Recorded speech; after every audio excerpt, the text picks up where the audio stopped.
sulit pa rin ba ang Steam Deck ngayong 2025? Short answer is yes, napakasulit pa rin niya. Pero kung long answer yung hinahanap mo kung bakit sulit pa rin itong Steam Deck ngayong late 2025, yun yung pag-uusapan natin sa video na to. Yung meron sa akin dito ay yung Steam Deck na OLED version. 2 taon na rin siya sa akin, pero before, meron din akong Steam Deck na LCD version, pero binenta ko. Then after ilang months, nag-upgrade ako to the OLED version, na para sa akin kung wala ka pang Steam Deck, idiretso mo na agad dito sa OLED version. Wala namang problema sa LCD version. Nag-enjoy ako doon, madami akong games na natapos, na laro. The only thing is, talagang mas better lang talaga yung OLED version. Mas magandang screen, better performance, mas matagal na battery, 90Hz refresh rate. So talagang ito yung best way to play. So pagpasensya nyo na kung medyo magiging parang walang flow yung video natin kasi gusto ko yung natural lang, kung ano lang talaga yung gusto kong sabihin about sa device na to, bakit siya yung binili ko, bakit siya yung ginagamit ko, bakit mas preferred ko to over the other handhelds. Gusto ko maging hindi siya scripted, kumbaga parang kwentuhan lang talaga, saka tinatamad ako mag-edit.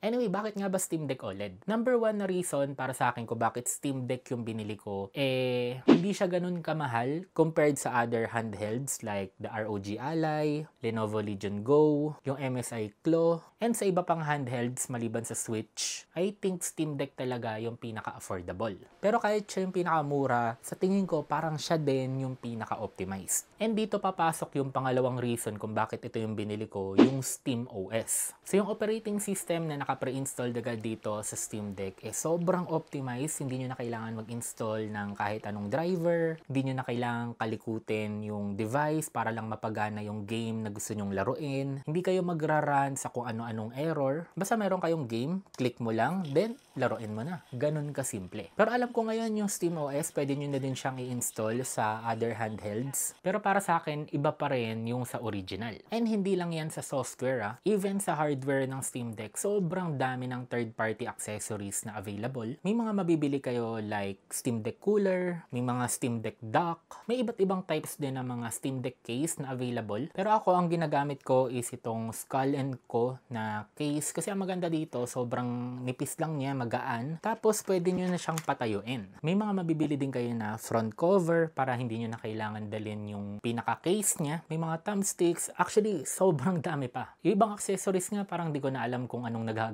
And parang dito na rin papasok yung isang nagustuhan ko sa Steam Deck, no? Yung community. Yun yung pangatlo. Talagang sobrang solid. Ngayon, hindi ko sinasabing pangit yung community ng other handhelds, So, may mga makikita kayo ditong community tools like EmuDeck. Almost kahit anong emulator pwede nyong magamit dito, no? So, meaning pwede kayo maglaro ng PS1 game, PS2 games, Switch. Basta, sobrang dami. Merong tinatawag na Decky Loader na kung saan mas ma-enhance, talagang mas mapapaganda yung experience nyo sa paggamit ng Steam Deck. Dito sa Decky, may mga tools kayo na pwedeng gamitin like Decky Frame Gen, Mango Peel, Steam Grid BB, Storage Cleaner, and ngayon yung isa sa pinaka-ginagamit ko, yung Lossless Frame Gen, na dati talagang hindi ako fan kasi pag gumamit ka ng Frame Gen dati, sobrang grabe ng input delay. Talagang pag may pinindot ka or may ginalaw ka, ilang millisecond, minsan naabot pa talaga ng 1 second yung delay bago gumalaw yung character mo. Pero iba na ngayon. And kasama na rin dito na yung Steam Deck sobrang daling ayusin. Pag nagkaroon kayo dito ng problems, pwede nyo siyang i-search tapos makikita nyo na agad paano siya i-fix. Both sa software and sa mismong hardware, madaming available tutorials. Panglima is, syempre, games. Diba? Bakit mo ba binili yung Steam Deck? So, syempre, gusto mo maglaro ng mga games. Ngayon, alam ko, mas powerful talaga yung ibang devices compared sa Steam Deck. Pero ako, meron naman kasi akong PC, laptop, and meron din akong PS5. So, ibig sabihin, hindi ako naglalaro dito ng mga talagang heavy games, yung mga talagang AAA games. Mostly lang nilalaro ko dito is mga indie games, katulad na lang ng Hollow Knight, Hades, which is yung dalawang indie games na to. Grabe, sobrang ganda. Paminsan-minsan, naglalaro din ako ng Forza, NBA, and powerful enough pa rin naman siya para maglaro ng mga other AAA games, katulad na lang ng ng Resident Evil. Ito recently nag-available na siya sa Steam, yung Ghost of Tsushima, which nakakagulat kasi grabe yung pag-optimize dito. Even sobrang ganda ng game na to, grabe yung graphics ng game na to. Tumatakbo siya ng sobrang smooth sa Steam Deck. Basta meron kang Steam, almost lahat ng laro doon pwede mong laruin sa Steam Deck. Actually, hindi naman lahat. So, syempre, yung mga talagang heavy games, yung mga babibigat talaga na games, yung mga ibang multiplayer games na may mga anti-cheat software, so hindi niya supported. So, pwede naman siya paganahin, pero kailangan nyo pang i-dual boot ng Windows yung Steam Deck. Pero without dual booting, talagang sobrang daming games na pwede nyong laruin. Nasabi ko nga kanina, hindi nyo na kailangan mamroblema kasi wala na kayong intindihin sa drivers niya. Talagang babaguhin mo na lang yung graphic settings niya para mapatakbo ng mas smooth. And ang malupit pa dito, hindi ko kayo ito tolerate, pero for information lang, pwede rin kayo mag-install ng mga quack games. Pero syempre, hindi ko sasabihin kung paano, di ba?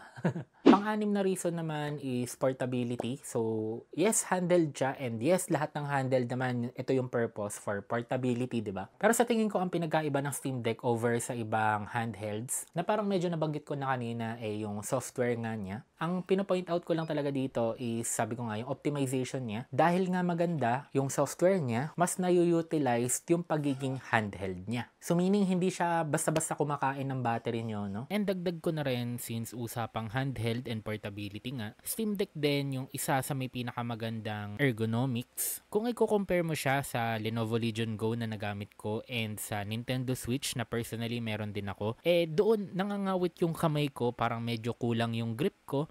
Unlike dito sa Steam Deck na very natural feeling lang yung pagka-design niya. And makikita nyo din to sa ibang community, even yung mga owner ng ibang handhelds, nag-a-agree na talagang Steam Deck yung pinaka-ergonomic feeling na handheld device. So yung iba sa inyo, pwede nyo sabihin na pwede naman kayo bumili ng PC na lang. Dahil sa presyo ng Steam Deck or ibang handhelds, pwede na kayo makabili ng decent na PC, di ba? Pero ang PC kasi hindi nyo naman siya pwedeng dalhin anywhere, di ba? Hindi nyo naman pwedeng hakutin yun ng ganun-ganun lang. Pwede nyo sabihin, pwede naman kayo bumili ng console katulad ng PS5, mas malulupit pa yung games. So tama naman yun, mas AAA talaga yung games, mas maganda yung graphics, mas smooth. Pero kagaya ng PC, no? Pwede nyo dalhin yung PS5, yes. Pero kailangan nyo ng outlet, kailangan nyo pa ng monitor para makapaglaro kayo outside sa bahay nyo. Pwede nyo din i-argue na ba't hindi na lang laptop? Ba't hindi na lang gaming laptop, 'di ba? So first of all, yung mga gaming laptop may pagkamahalan din. So mas mahal talaga ng sobra compared sa Steam Deck. Pero ang problem sa mga gaming laptop, no, is pag tinanggal nyo siya sa outlet, hindi na siya nagiging ganun ka-powerful yung karamihan ng gaming laptop, Parang almost 50% ng performance niya is nagda-drop pag tinanggal nyo sa outlet. And sabihin na natin na nakahanap kayo ng saksakan sa labas, 'di ba mas comfortable pa rin na nakaupo ka, taas mo yung paa mo, tapos nakaganyan ka lang. So para sa akin, iba pa rin talaga yung nagagawa ng mga handheld. Talagang for a specific market talaga siya. To summarize, yung Steam Deck, hindi ito yung pinaka-powerful na handheld na pwede mong mabili. Hindi siya yung pinakamalakas. Hindi niya kayang laruin yung mga AAA games na sagad-sagad yung mga graphics. Pero pagdating sa cost to performance na makukuha mo, sobrang sulit niya. Optimized software, magandang battery life, very vibrant display. Actually, even nga yung LCD version yung kunin mo, may mga mods kayo na pwedeng i-install para maging mas saturated yung screen. Yung price is napaka-affordable. And ayun nga, sobrang daming games na available. Meaning, hindi man pinaka-powerful, pero para sa akin, pinaka-reliable. Pero kayo guys, anong pangarap nyo na handheld gaming device? Comment down below.